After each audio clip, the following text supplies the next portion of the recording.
Makovsky. Okay, I'll try that again. Hi, I'm Michael Makovsky. I'm the president and CEO of GINSA. We're honored today. Thank you very much for joining us. We're honored today to have with us Senator Ted Budd from freshman senator from North Carolina, and an ardent, a staunch supporter of Israel, and a believer in a strong America.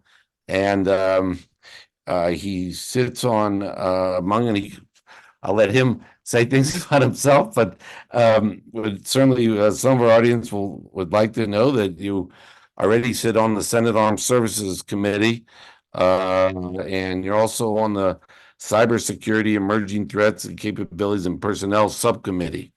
And before he was senator, he served for 3 terms on the U.S. House of Representatives. He's a businessman. He's a family man. Senator, thank you so much for joining us today. Michael, thank you, and thank you to GINSA for all that you do. Look, it's great to be here. I told you in our offline conversations I would share an anecdote. I like to say that it took me 10 years on my own, long before politics, to get to Israel twice. And in the last year, I've been there 3 times. So there are advantages in this role in a time, and there's a lot of joy in being there in a time that, without a lot of joy post October 7th. But going back to some schooling, after my wife and we actually met in 1991 in the Soviet Union. And they asked how a Russian is. I go, it's great. She's from West Virginia. So we met, but she was from Marshall University. I was from Appalachian State. When we first got married, we went to a seminary in Dallas, Texas, called Dallas Theological Seminary, very known for its rigorous studies of the original languages, Greek, Koine Greek, and also the Biblical Hebrew. So it wasn't a spoken language for us as much as it was read and using a lot of tools. And so it was a very special 4 semesters for me to study Biblical Hebrew. I still use the tools occasionally, and for somebody that's just slightly dyslexic, I love being able to go from right to left occasionally. So anyway, it's a heartfelt engagement with Israel when I'm there and when I'm working on these issues so critical to our greatest ally in the Middle East. But thanks again for having me on. I look forward to the discussion and hearing some of your thoughts as well. Well, thank you. And I guess if you'd been there a couple decades before, you would have seen the Bernie Sanders on his honeymoon, I guess. You just 91. I think he was there in the 70s. So. Yeah, I think about 20 years before, I think. Yeah. Anyhow, I've been to Moscow. It's a really interesting city. I think, I'd like to talk to you. We want to talk about today in the war, of course. But before we get there, if you don't mind, and I want to ask you about your last trip to Israel and the region. But before we even get to that, I think it would be useful, to help our audience understand who you are a little more. As we were just talking before this started, maybe a little bit about how you mentioned your faith and your study, maybe your faith and how that influences how you look at Israel and the region and so on. Sure. So I grew up in a home that was increasingly, it was actually a mainline Christian denomination that was a little bit ambivalent towards the God's purposes for the nation of Israel. And as we grew in our faith, we became more evangelical, changed churches, and we heard a lot more about the nation of Israel and God's great purposes for it. So it's something that we believed then, still believe today. And so I read it with fresh eyes, historical eyes as well, and eyes to a great future.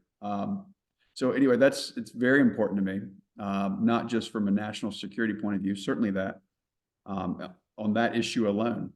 If you took away everything else, it's enough. But if you didn't have that independently, my biblical worldview and what I would refer to as the Old Testament, and then carrying into what I refer to as the New Testament, it's tremendously important.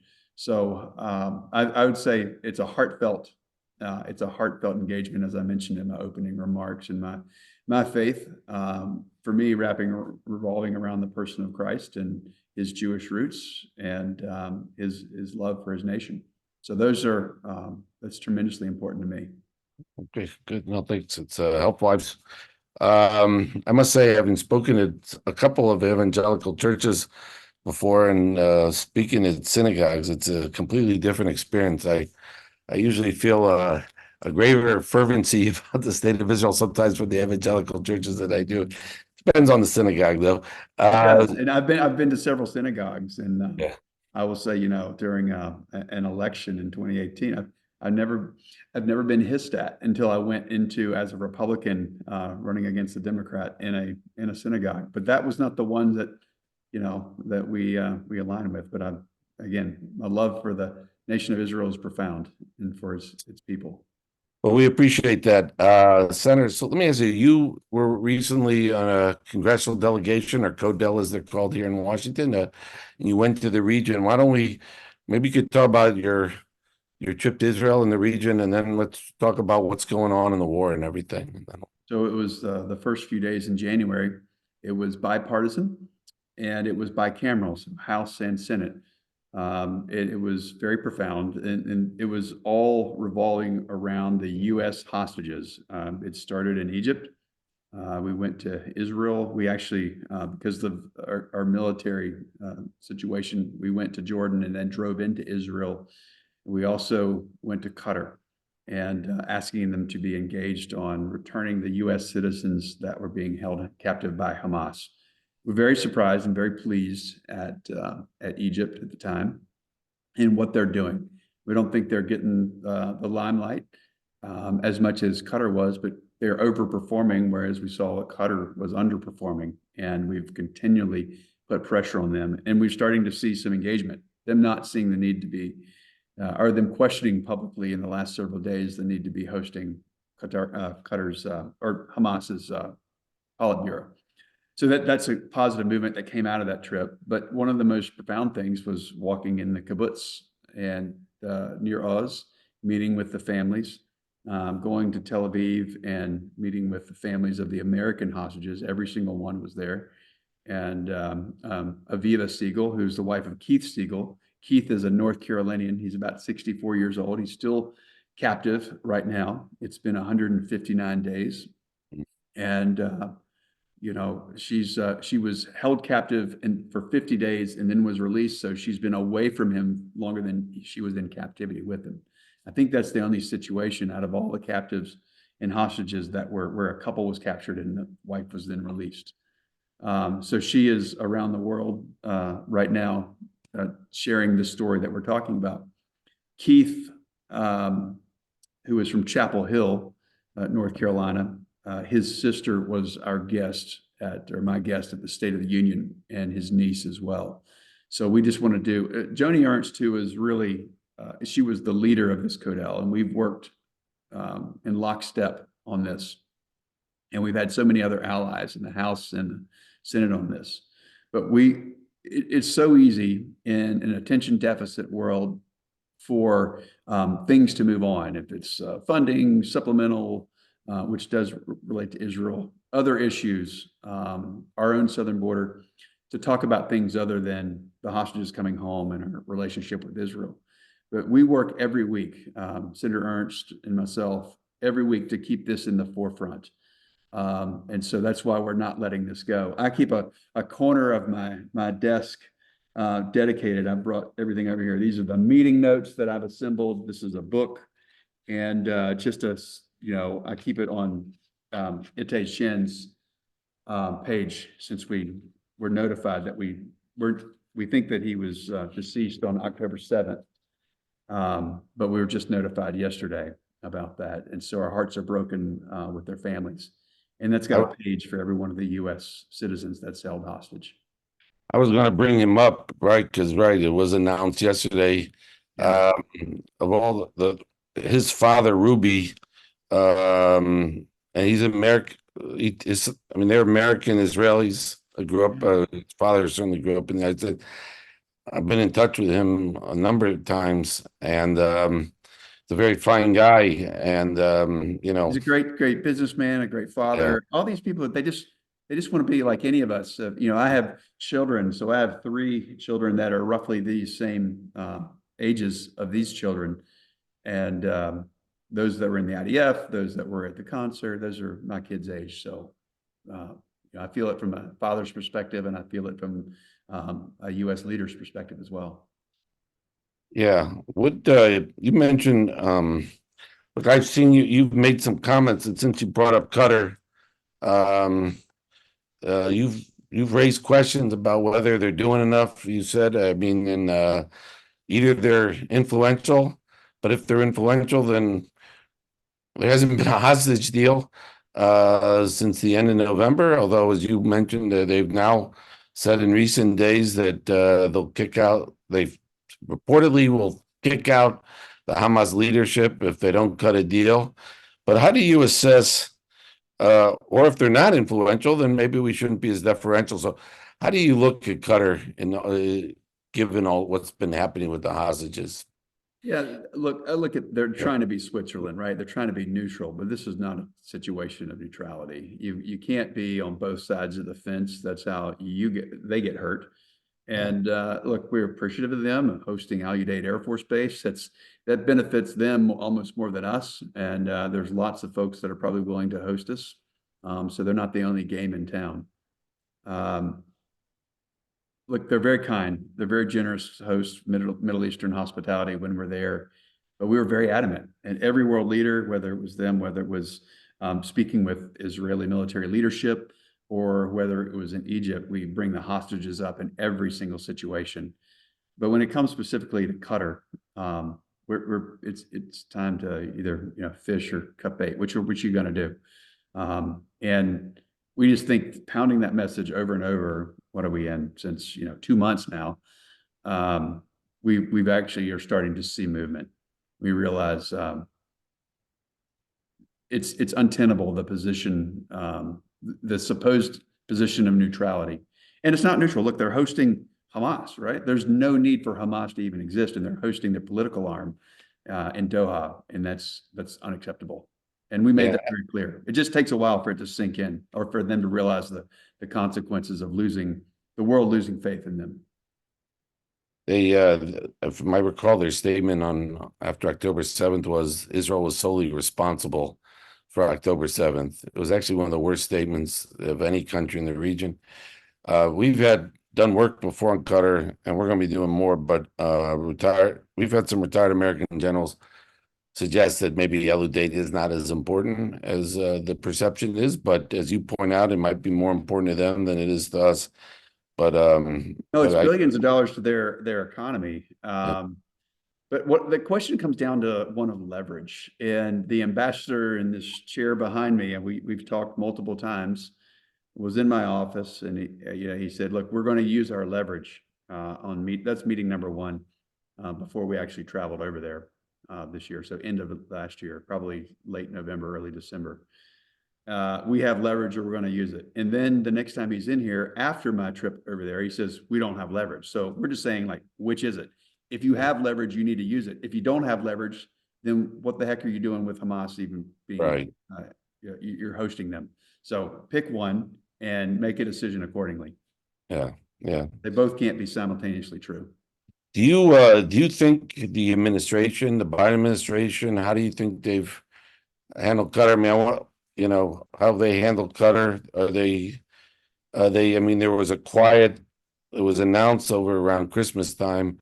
There was quietly that the U.S. has extended that arrangement with the base with Al Udeid for another 10 years.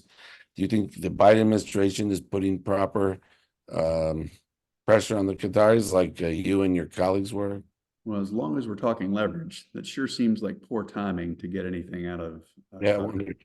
There could be some sort of a recension. I don't like to do deals like that, but this is about national security and our allies, our best allies. So look, I just don't think you see a coherent. I think it's rather disjointed. I don't think it comes from the top in that administration. I think Jake Sullivan is an honest actor, is doing the best he can. I'm in regular communication with him.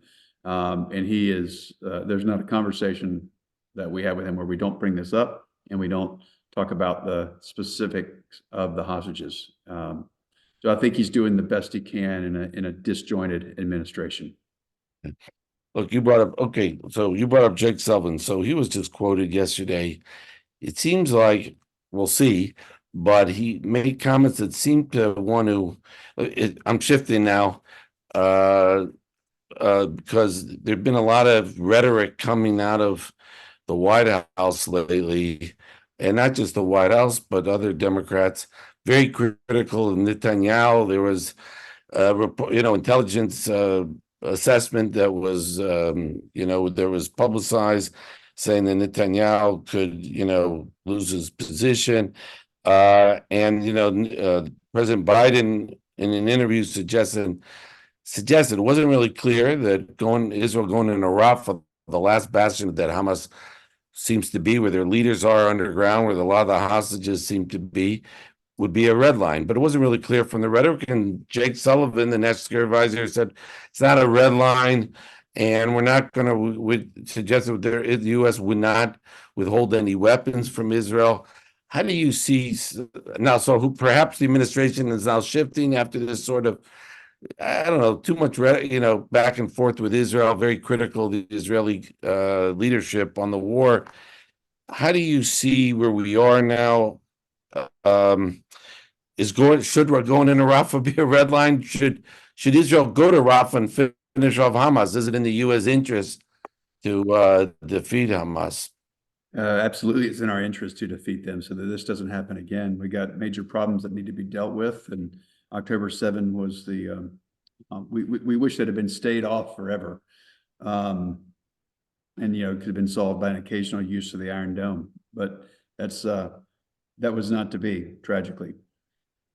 When you look at Biden's response, I think it's the best thing to look at is not even a map, but the calendar.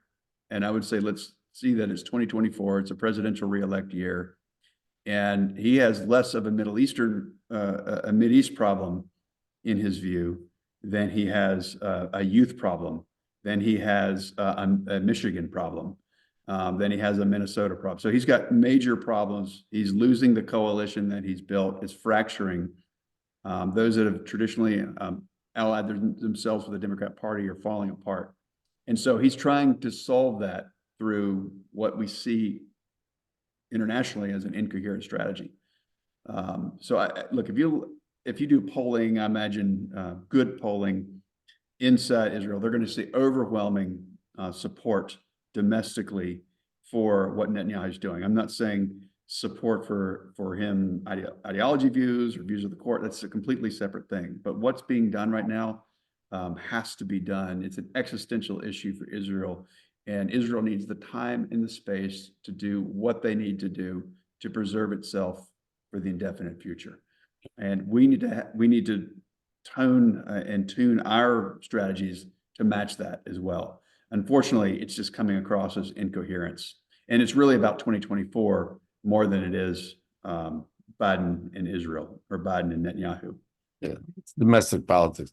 Do you I can say when I was in Israel a few weeks ago, this is my third time since October 7th, there was no question talking to civilian leaders or military leaders, they all believe firmly they got to go to Rafah, they got to finish off Hamas. If they don't finish them off, they don't win. And if they lose, we lose.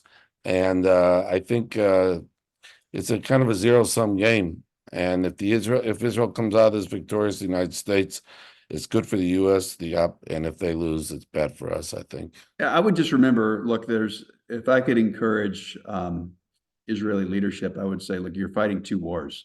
One of them is the war against Hamas, and plus I would add on, if anything else, the complexity of Hezbollah and the Iranian proxies. I would say that's the physical war, and the other is the information war around the world. And remember that that's being fought as well. And Sinwar, in his evil, is allowing his own people, if you even call the Palestinians his own people, to be killed to further his information war. To gin up support against the nation of Israel. And so you have to understand, I hope that part gets messaged so that there's broader sympathy and understanding for the war that Israel within bounds is prosecuting. Yeah.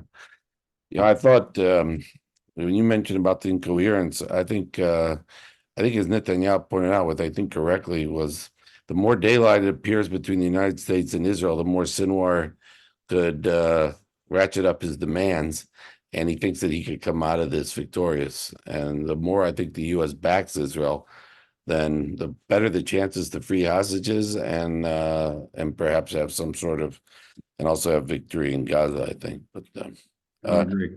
so let me ask you on this more. So given what you said, which I completely agree with, what are you one of the outstanding issues in Congress, as you well know, is this issue of the supplemental, and you referenced it a few minutes ago. Maybe you could explain what the supplemental is, because you know President Biden proposed this months ago about all this extra military assistance to Israel at this very critical time, but seems to have gotten caught up with the aid to Ukraine and securing the border. And I guess what could you say to folks that say those are important issues, of course, whether you're for them or against them, but how do you get it, Israel the assistance it needs right now? What could Congress do? How do you see this playing out, and so on? The only standalone package I could see going through, and it's to the tune of about 14.1 billion, is an Israel package. I think you could get enough support. You could probably bypass Rules Committee and do it on suspension in the House, and probably could pass the Senate. I'm not seeing that right now because I think the political narrative has moved to an issue of borders. Our southern border, Israel's border, Taiwan's border, Ukraine's border. And if we're going to look at it through that lenses, which, like it or not, that's how the world, or that's how our world here is looking at it, then you have to prioritize ours first. And so let's use the problems internationally, which different pockets of groups are clamoring for, and let's use that to secure our southern border. And Biden's not doing that. So I think his failure there is trickling over or gushing over and leading to failure and incoherence in these other three major border issues.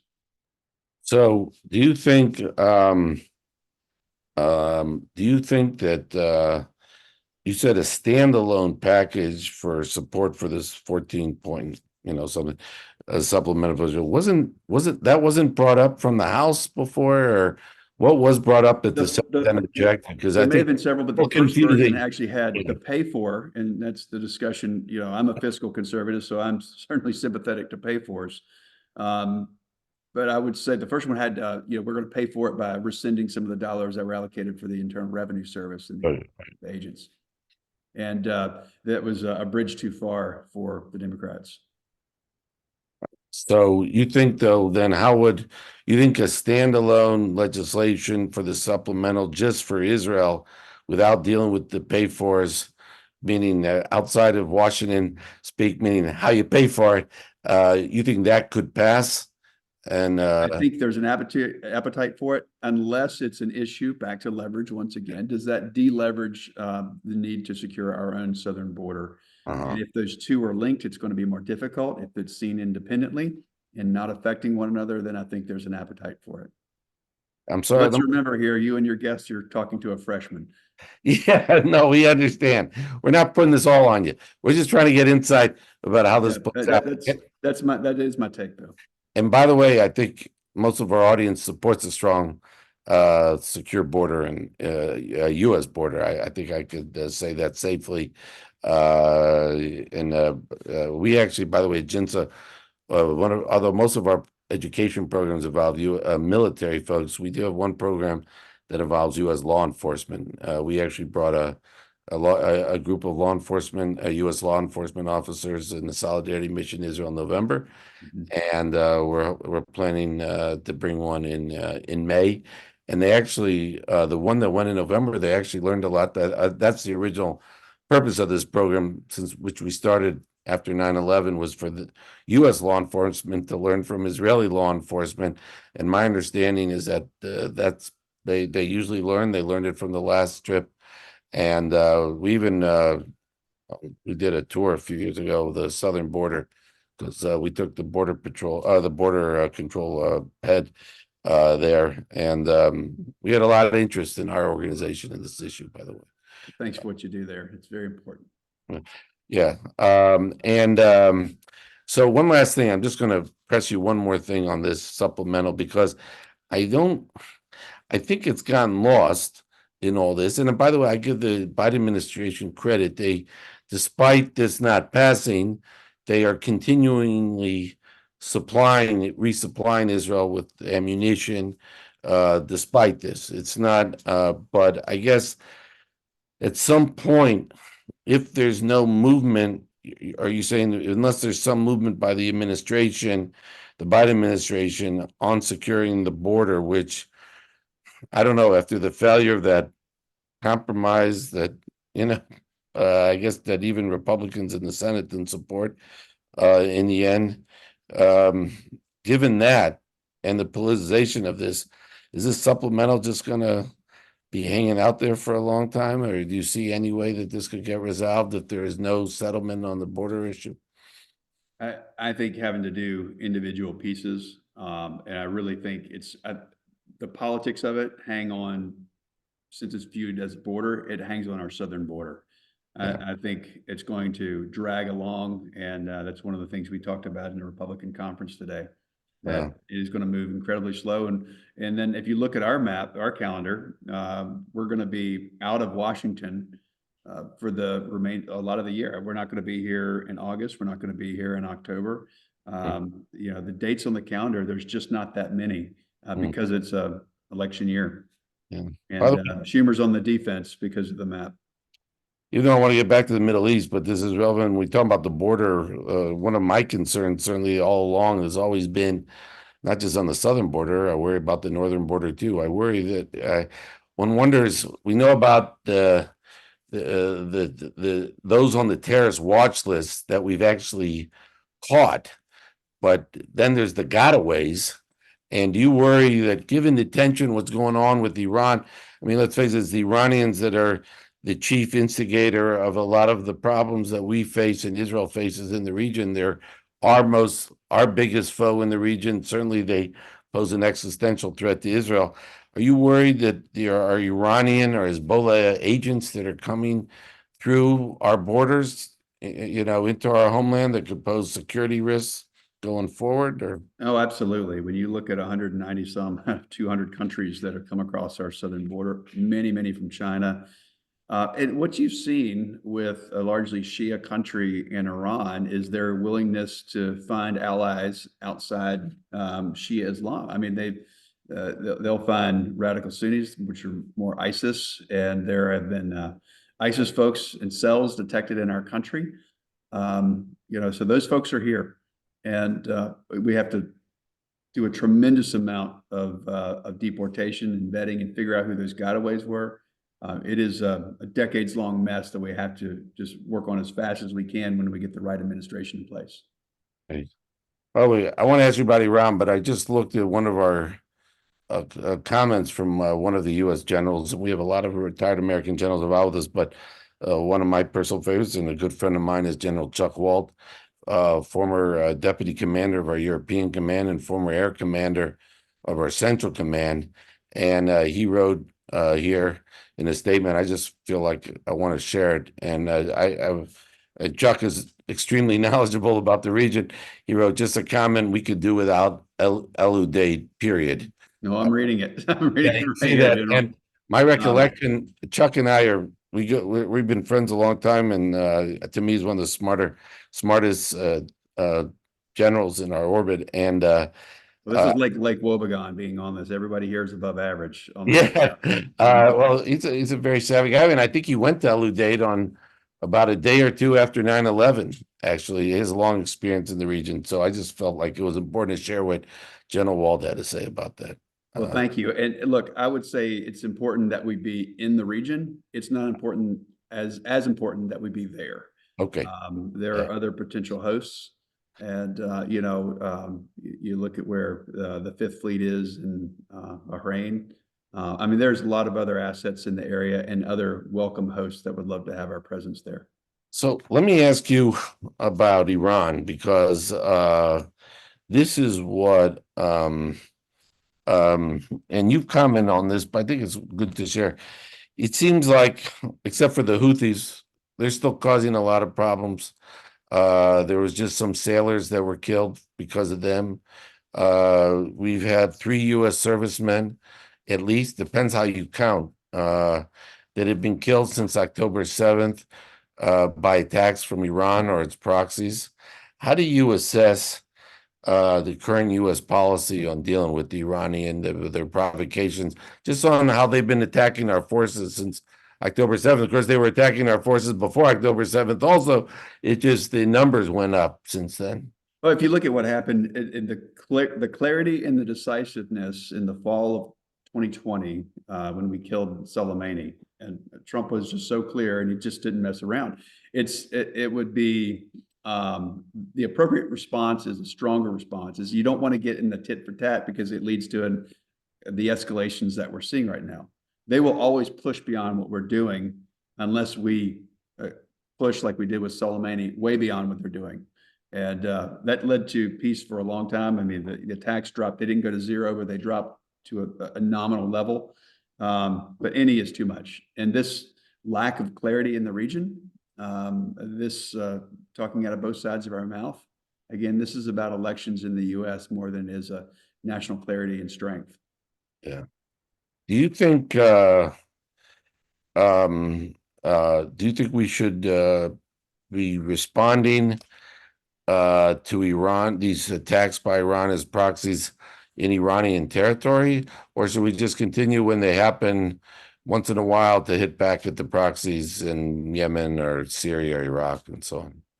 Yeah, you know, they've had the strategy of shooting the arrows and not the archer at this point. In some cases, the archer, but when it's in a proxy country, I think there's a lot of field out there still to operate in to do a lot more than we're doing now without being on Iranian soil. You don't take anything off the table, but nobody wants a full scale war in the Middle East, but you got to be a whole lot stronger. And there's a lot more options that are being used than we're using right now. Yeah. If I may, Senator, I think the U.S. could learn a bit from the Israelis here. Look how Israel just, was it today or yesterday? I don't remember. Just killed one of the Hamas's top leaders in Lebanon in a drone strike. They have killed Hezbollah leaders even in Beirut, and they've killed Iranian leaders also in Lebanon and in Syria. They don't seem to be afraid at all of the Iranians. I personally, I'm not sure why this administration, or actually historically, a lot of U.S. officials has been so afraid of the Iranians. I think they're afraid. The Iranians are afraid of us, but we seem to be a little more afraid of them than we should be, in my view. Well, this is the administration that would push the JCPOA, and if allowed, it's kowtowing to an administration will take anything we give it. But think about the threats to our leadership and the threats on Pompeo and several others, Right. Iranians here on our soil. So I think that universe should be kept in mind as we list out our strategy for how we respond. Yeah, I remember, I think most Americans probably don't appreciate this. Pompeo needs a big security. So does Bolton, the national security advisor.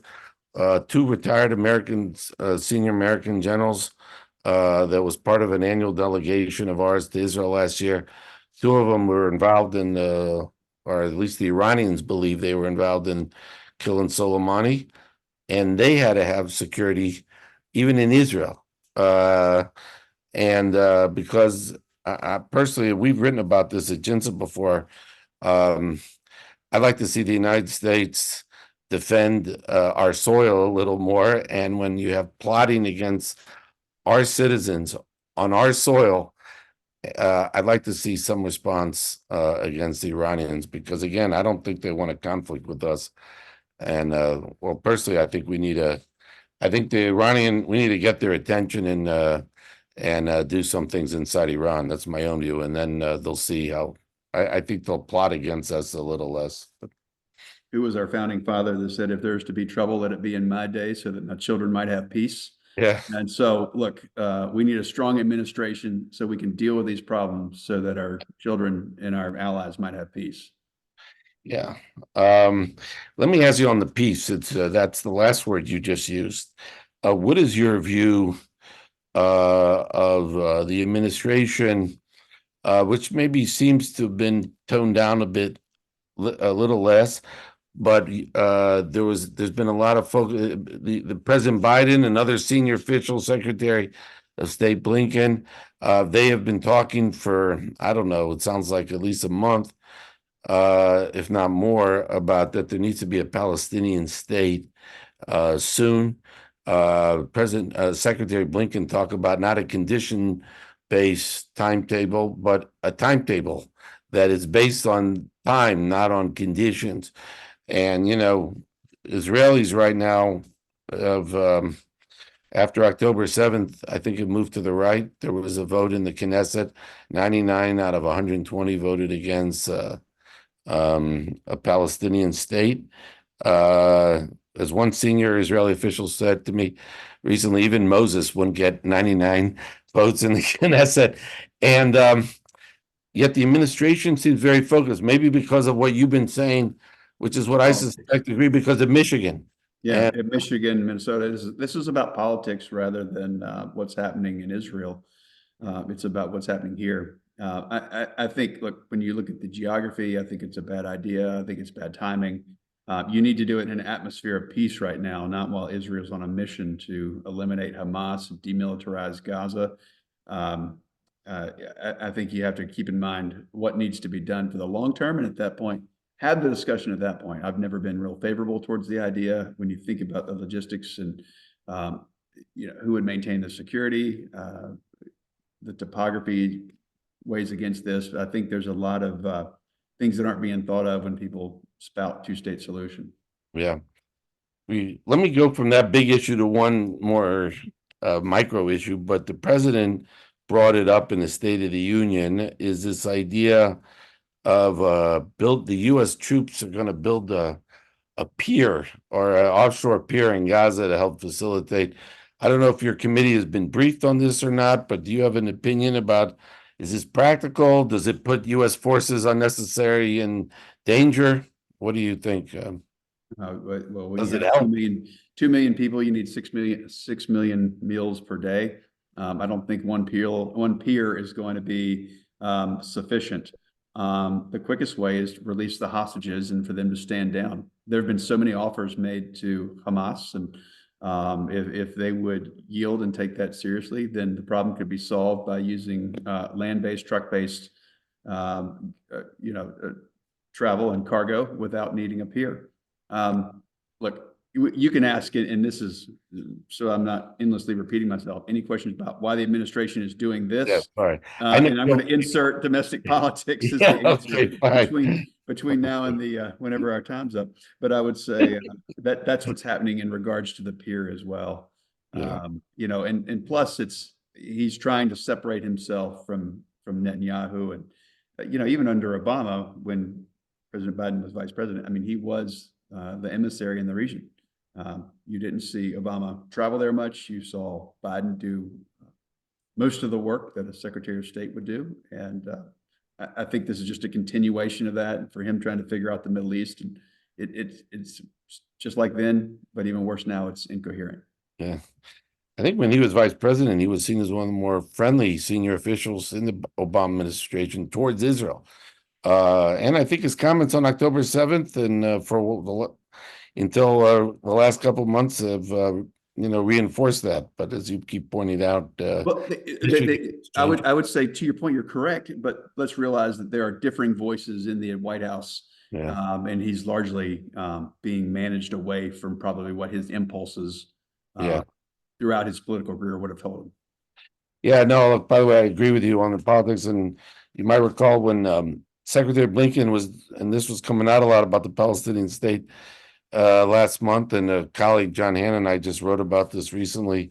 The administration sent a deputy national security advisor to Michigan to basically apologize for some of the communication of the administration that suggested, if it suggested that they didn't adequately care about Palestinian life.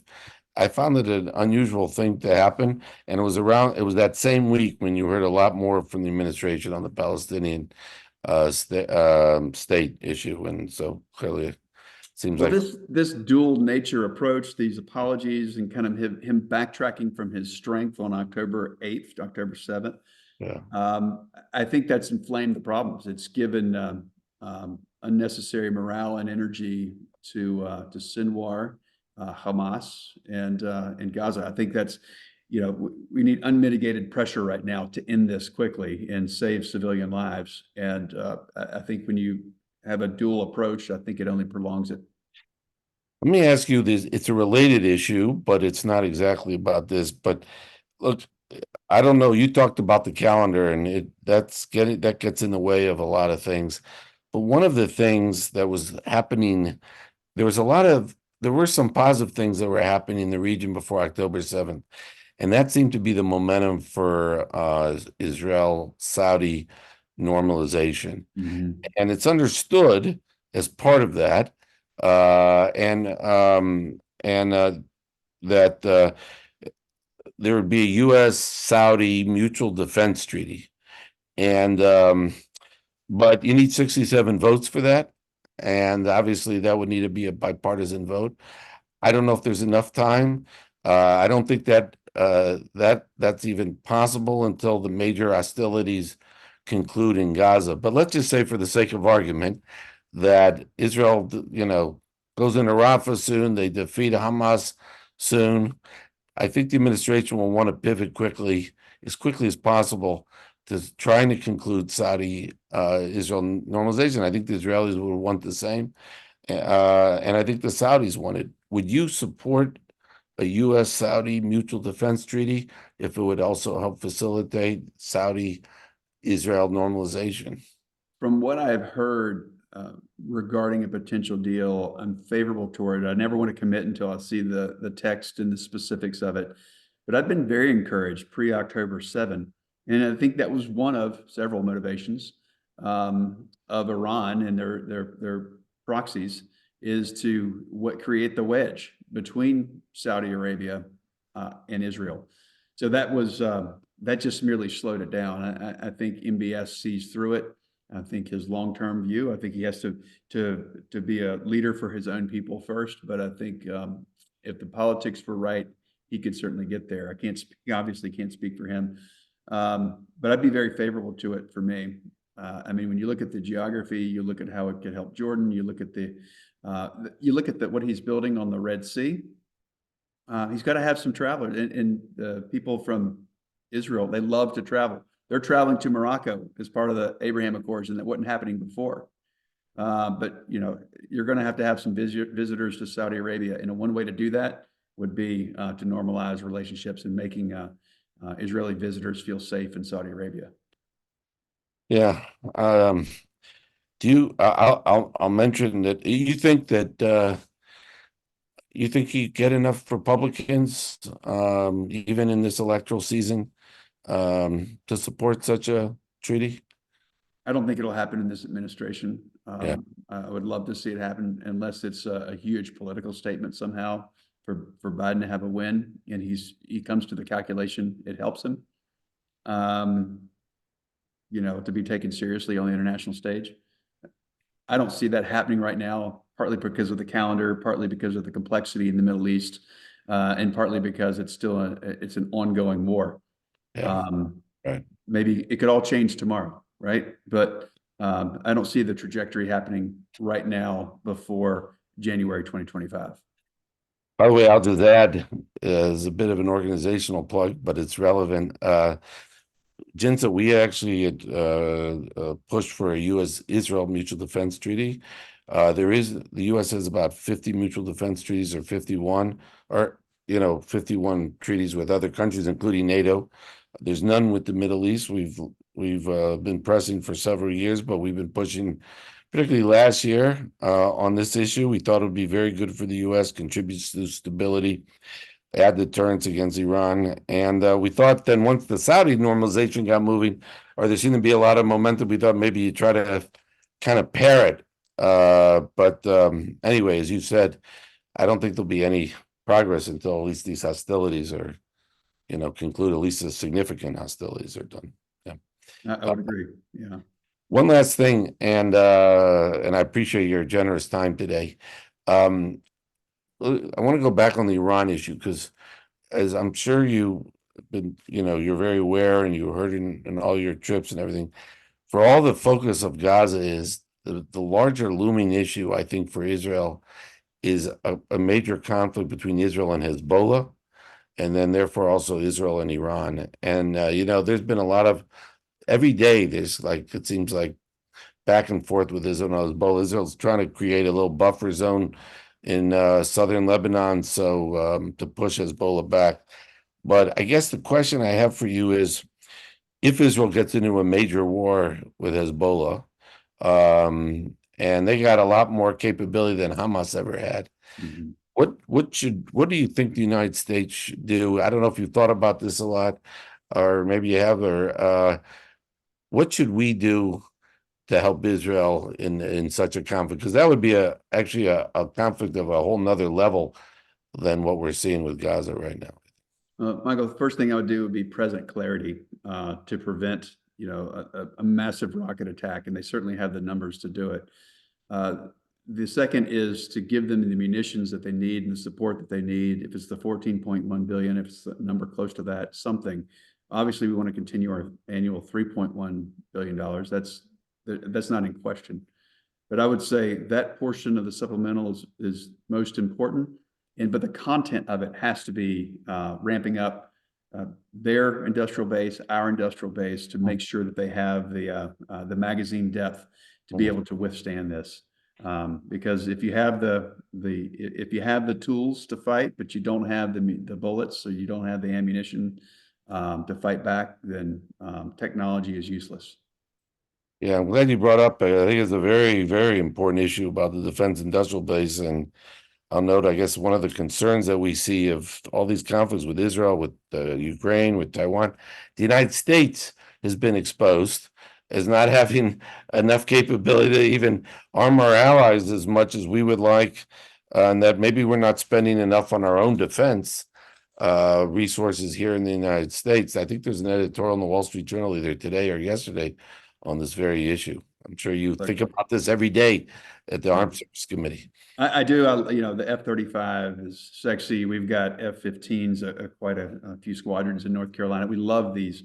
But let's not forget the stuff you got to put on these. Let's not forget the munitions that we need to make low tech work well. Mhm. Look, you've been very generous with your time, and I just want to say, do you have any? I've asked all my questions. Do you have anything I didn't ask that you want to share with Look, us? I think we've fleshed it all out. This is great. I'm honored to have been on. You've got a great group and a great audience there. I look forward to seeing you all in person here before too long, and continuing to dialogue in support of Israel. Well, thank you, and thank you very much for everything you do for the bilateral U.S.-Israel security relationship and trying to keep America strong and safe. So thank you very much, and thanks very much for your time, and we look forward to staying in touch. And thanks for yours. God bless. Thanks. Okay, bless. Bye-bye. Bye. Bye.